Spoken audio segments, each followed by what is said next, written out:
সকালবেলায় ঘুম থেকে উঠে যেই জিনিসটার কথা সব থেকে আগে ভাবতে হয় সেটা হলো ছেলের টিফিন।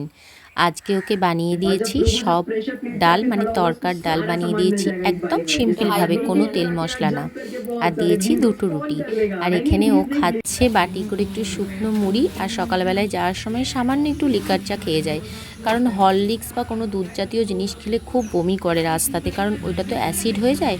তাই সকালবেলায় একটুখানি সামান্য মুড়ি আমি ওকে দিই, সেটা ভিজেই হোক বা চা দিয়ে হোক।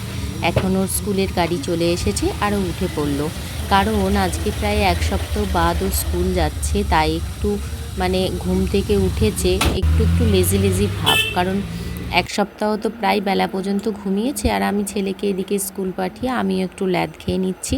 তারপর তো বাড়ির অনেক কাজ পড়ে আছে, এদিকে বিছানাপত্র দেখো সব কি অবস্থা হয়ে আছে। বিছানাপত্র সমস্ত কিছু গুছিয়ে নিয়ে আবার যে ওধারের কাজ আছে সেগুলোও আমি করে নেব।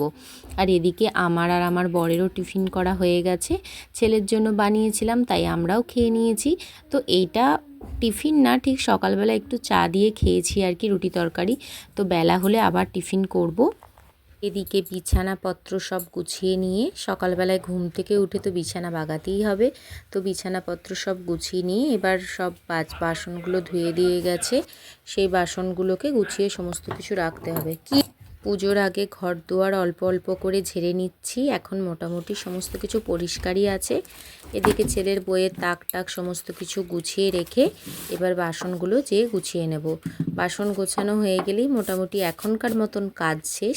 এবার একটু বসে রেস্ট নিয়ে তারপর রান্নার দিকে যাব। তো চলো, টাটা বাই বাই। এখনকার মতন ভিডিওটা এখানেই শেষ করছি।